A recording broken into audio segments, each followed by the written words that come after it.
Nous voici au début de la deuxième semaine des aventures de l'entreprise Sitting. Durant cette semaine, nous allons mettre en œuvre la méthode des centres d'analyse.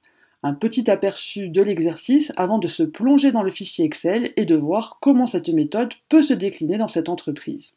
Alors, dans ce énoncé, nous avons quelques éléments de contexte. Ils sont légèrement moins nombreux que ceux de la première semaine, parce qu'en fait, nous allons évidemment reprendre les informations de cette première semaine, en particulier sur la façon dont l'entreprise est organisée. Alors, on nous donne des éléments un peu plus techniques ici, avec par exemple les tableaux 1 et 2, qui nous donnent donc des informations sur le découpage de l'entreprise, avec un certain nombre de chiffres qu'il conviendra d'ailleurs de vérifier lorsqu'on s'intéressera au travail à faire. Nous avons des informations sur des prestations que les centres s'octroient les uns aux autres. Là encore, lorsque nous serons sur le fichier Excel, nous aurons l'occasion de préciser tout cela. La deuxième partie de cet énoncé va nous donner des éléments de contexte. Lorsqu'on va s'intéresser à la colonne charge indirecte, la première chose qui doit effectivement nous interpeller, c'est cet adjectif indirect, parce que cela fait référence à un point particulier de la méthode des centres d'analyse. Et puis, la deuxième colonne nous donne d'autres informations sur lesquelles nous aurons l'occasion de revenir dans les différents calculs que nous aurons à réaliser. Donc des informations qui concernent l'activité de l'entreprise et des éléments chiffrés monétaires que nous aurons donc à mobiliser. L'énoncé se termine avec quatre questions relativement classiques dans ce type d'exercice.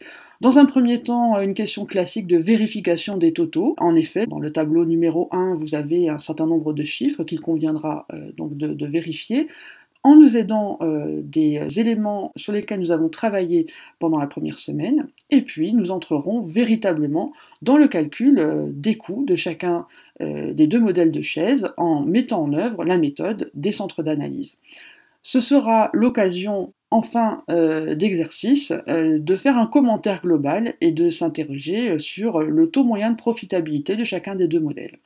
Donc maintenant que le décor est posé, il n'y a plus qu'à aller voir précisément dans le fichier Excel comment tout cela va se mettre en œuvre et on va essayer de répondre à la question lequel des deux modèles de chaises est le plus rentable. Nous voici à présent sur la première feuille du fichier qui va nous permettre de calculer le résultat analytique de nos deux modèles de chaises. Donc j'ai résumé ici, j'ai synthétisé l'ensemble des données chiffrées de notre énoncé. Je les ai parfois réorganisées pour être plus lisibles. Avant de nous lancer dans ces calculs, faisons le tour de toutes ces informations afin de bien comprendre comment tout cela fonctionne. Le premier tableau que nous avons sur ce fichier, le tableau numéro 1, représente la gamme opératoire.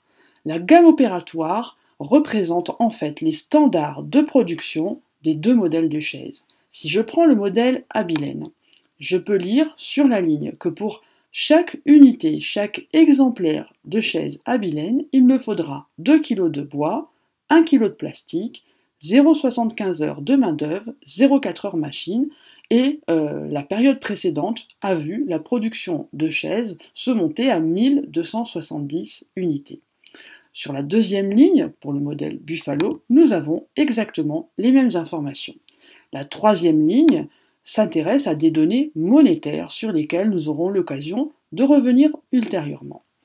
Le deuxième tableau synthétise les achats de la période précédente et précisément les achats de matières premières. Ces achats sont exprimés en kilos et nous avons donc la quantité totale qui a été achetée sur l'année.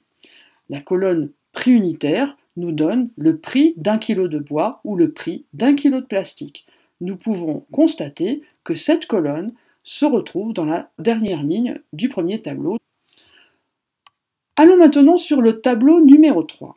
Ce tableau nous propose une analyse des charges indirectes. Et là, nous entrons en quelque sorte dans le vif du sujet de la mise en œuvre de la méthode des centres d'analyse. En effet, nous pouvons constater que l'entreprise a été découpée, il existe des centres auxiliaires, il existe des centres principaux, et nous aurons l'occasion donc de discuter de ces centres, en particulier dans la question 1.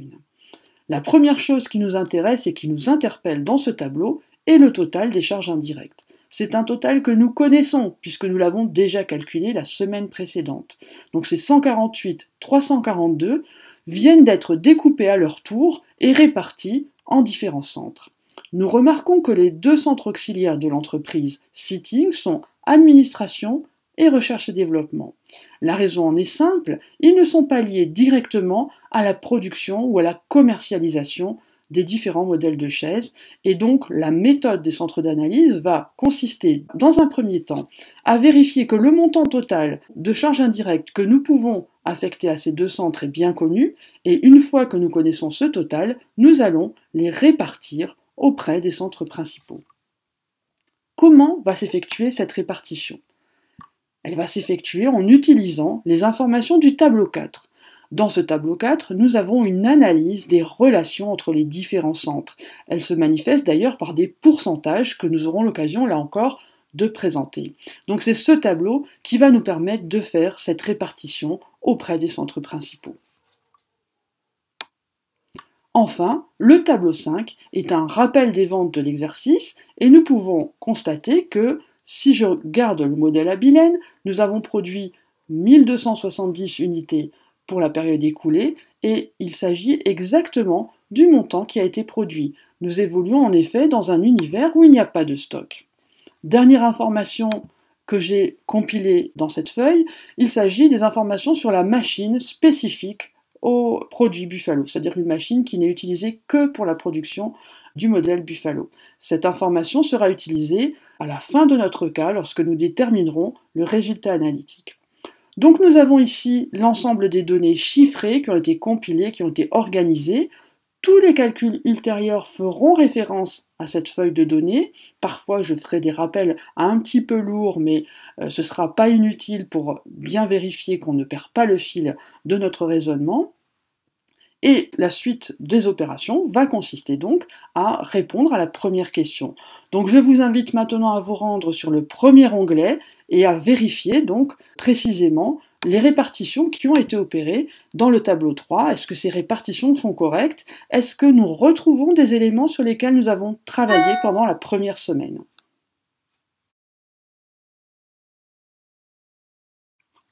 Pour vérifier ce tableau, nous avons repris les différentes rubriques qui ont composé les fameuses charges indirectes sur lesquelles nous avons travaillé pendant la première semaine. Donc rappelez-vous, les 148 342 000 euros correspondaient à un certain nombre de charges indirectes, le total est affiché ici, et en m'intéressant en fait à ce que l'énoncé me proposait et m'expliquait du fonctionnement de l'entreprise, je peux maintenant répartir ces différentes charges indirectes auprès des différents centres qui composent mon organisation. Alors si je prends l'exemple du loyer, on m'indiquait que ce loyer était dédié à la location du bureau de la secrétaire, donc fort logiquement, je vais l'inclure dans le centre administration.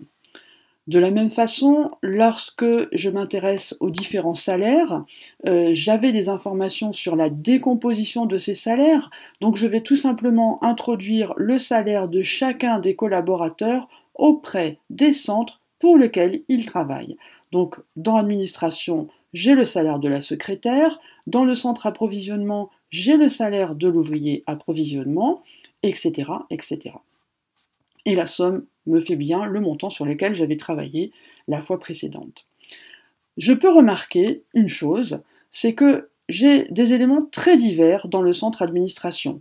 Ainsi, je vais avoir la rémunération des dirigeants, cette fameuse charge supplétive que nous devons prendre en compte pour être réalistes dans nos calculs de coûts. De la même façon, je vais retrouver des charges financières, je vais retrouver des impôts. Traditionnellement, ces rubriques se retrouvent dans le centre administration, et cela explique pourquoi, à la fin de la répartition primaire, je vais avoir un montant aussi important. Donc lorsque je fais la répartition de ces différentes rubriques, j'effectue un total, et je peux constater avec satisfaction que les totaux qui m'ont été donnés dans le tableau précédent, tableau 3, sont des bons totaux, il n'y a pas d'erreur, et la répartition primaire est correcte. Comment est-ce que je m'en assure? Eh bien en fait, je fais une vérification entre ce que j'ai utilisé moi-même, hein, j'ai vraiment repris différentes rubriques, j'ai fait un petit travail d'audit comptable, et le montant qui était indiqué dans l'énoncé. Donc on peut noter ici une petite cellule avec une condition, et donc si effectivement le total est correct, j'ai une validation. Si jamais j'avais par exemple eu 3 000 € de loyer, j'aurais eu derrière une indication me demandant de vérifier mes calculs car les totaux ne correspondaient pas. Donc cette répartition primaire est correcte, ce qui signifie que j'ai une première étape qui a été franchie. Si je reprends par exemple ma fiche méthode, une première étape vient d'être franchie dans ma fiche méthode, et désormais je peux m'attaquer au cœur du dispositif de répartition des charges en m'intéressant donc au dispositif de répartition secondaire des charges indirectes. Donc ça va faire l'objet de ma question 2.